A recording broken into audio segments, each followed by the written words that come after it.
Right. Mahesh Goud గారు ఒక్క నిమిషము. కుమార్ గారు గుడ్ ఈవినింగ్ అండి. కుమార్ గారు, అసలు ఈ వేలం అనే విధానాన్ని కేంద్రం తీసుకురావడం గల కారణం ఏంటి? కోల్ బ్లాక్స్ని ఇప్పుడు వీళ్ళు అనే దాని ప్రకారం ఇప్పుడు మీరు కొత్తగా తీసుకొచ్చినట్టు మాట్లాడుతున్నారు. నిజంగానే కొత్తగా వచ్చిందా? ఇంతకుముందు ఎప్పుడు లేదా? మంచి డిస్కషన్, మంచి డిబేట్ సార్ ఈరోజు. ఎందుకంటే నేను సింగరేణి బిడ్డను.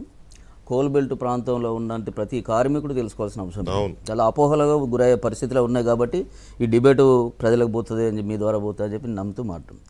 అసలు సింగరేణి కాదు, దేశంలో కోలును బొగ్గును మొత్తము బొగ్గు గనులను అన్నిటిని కూడా సర్వనాశనం చేసినది కాంగ్రెస్ పార్టీ.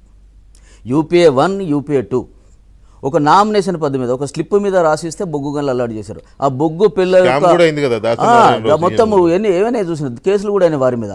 బొగ్గు యొక్క సనువులో ఎన్ని కోలు ఉంటాయి, ఎన్ని రకాల కోలు ఉంటాయి, గ్రేడ్స్ ఎన్ని ఉంటాయి, ఎన్ని రకాలుగా ఉంటాయి, ఏమాత్రం తెలియని వాళ్ళకు కోల్స్ ఇస్తే వాళ్ళకల్లా బ్లాక్లు అప్పచెప్తే 1000 కోట్లు 2000 కోట్లు ఆ రకంగా బ్యాంకులను కొల్లగొట్టి బ్యాంకుల దగ్గర ఈ ఆర్డర్ను చూపించి బ్యాంకుల దగ్గర లోన్ తీసుకొని దాదాపు 1,80,000 కోట్ల రూపాయలు మొత్తం ఈ దేశం యొక్క సంపదను దోసుకున్న కంపెనీలు చాలా ఉన్నాయి. కనీస అనుభవం లేకుండా ఒక బొగ్గు పిల్ల తీసిన అనుభవం లేని కంపెనీ కూడా కాంగ్రెస్ హయాంలో ఇచ్చిన సంగతి ప్రపంచానికి తెలుసు.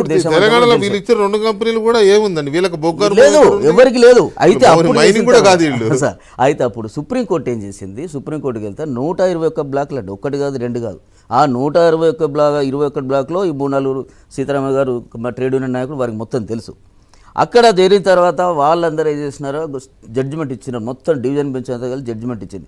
దీనికి ఒక నామినేషన్ పద్ధతి కాకుండా ఒక పారదర్శక పద్ధతిగా ఒక టెండర్ ప్రక్రియను సక్రమంగా చేయడం కోసం ఒక చట్టం చేయండి అని సుప్రీంకోర్టు ఆదేశిస్తే బీజేపీ అధికారులు కాగానే 2015లో పార్లమెంటులో 2 సభలలో సుదీర్ఘంగా చర్చించి మినరల్ డెవలప్మెంట్కి సంబంధించిన ఏ రకంగా ఉండాలి, ఏ రకంగా టెండర్లు ఉండాలని చెప్పని 2015లో చట్టం చేశారు. దాంట్లో అప్పుడున్నటువంటి సుమన్ గారు, కవిత గారు వాళ్ళందరూ కూడా ఓటేసి మద్దతు తెలిపారు. అది పాస్ అయింది. ఒక్కసారి చట్టం అయినాక ఇప్పుడు చట్టం ద్వారానే కదా మనకు తెలంగాణ వచ్చింది. చట్టం ద్వారానే ఏ చట్టం మనం చేసుకున్నా కూడా ఖచ్చితంగా గౌరవించాలి. ఆ మేరకు చాలా బొగ్గులు వివిధ రాష్ట్రాల్లో, కోల్ ఇండియాలో 8 రాష్ట్రాలు ఉన్నాయి, సింగరేణి కాలేజ్ ఉన్నాయి, ఈ WCLSలో అన్నీ కూడా అవుతున్నాయి, ఎక్కడికక్కడ అవుతున్నాయి. అది ఒక ట్రాన్స్పరెన్సీగా బొగ్గు ఉత్పత్తి చేసే సంస్థలకు ఇవ్వాలనే ఉద్దేశంతో చేస్తే మనకు సంబంధించిన అందులో 4 బ్లాకులు ఉన్నాయి. ఆ 4 బ్లాకులకు మన బొగ్గు, మన నీళ్లు, మన నిధులు అనుకున్నటువంటి కేసీఆర్ గారు అధికారం రాగానే వాటిని కనీసం ముఖమెత్తి చూడకుండా, అయితే ఈ టెండర్ ప్రక్రియలు ఇవన్నీ ప్రారంభించే ముందు కూడా కేంద్ర ప్రభుత్వం ఒక వెసులుబాటు ఇచ్చింది. బొగ్గు మంత్రిత్వ శాఖ మీకు కనుక మీరు ఏ రాష్ట్రాల్లో అయితే బొగ్గు ఉత్పత్తి చేస్తున్న సంస్థలు ఉన్నాయో ప్రభుత్వాలు ఒక అప్లికేషన్ పెట్టుకుంటే ఆ బొగ్గు గల్లని ఇప్పుడు మహేష్ గారు మాట్లాడినట్టు ఆ బొగ్గు గల్లు ఆ కంపెనీ సంస్థకే ఇచ్చేస్తాం. శ్రావణపల్లి వేలంలో వచ్చిన దాన్ని సింగరేణికి ఇస్తారు. వేలంకు వేయకుండా స్టిపులేట్ పీరియడ్ ఇస్తే ఆ పీరియడ్ లో వీళ్ళు పార్టిసిపేట్ కాలేదు టీఆర్ఎస్ పార్టీ.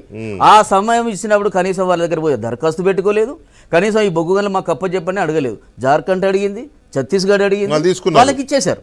వాళ్ళకి వీళ్ళు తగుదునమ్మని పోయి 9 బ్లాక్లో తీసుకున్నారు. నది కూడా నామినేషన్ పెద్ద టెండర్ కూడా కాదు అది.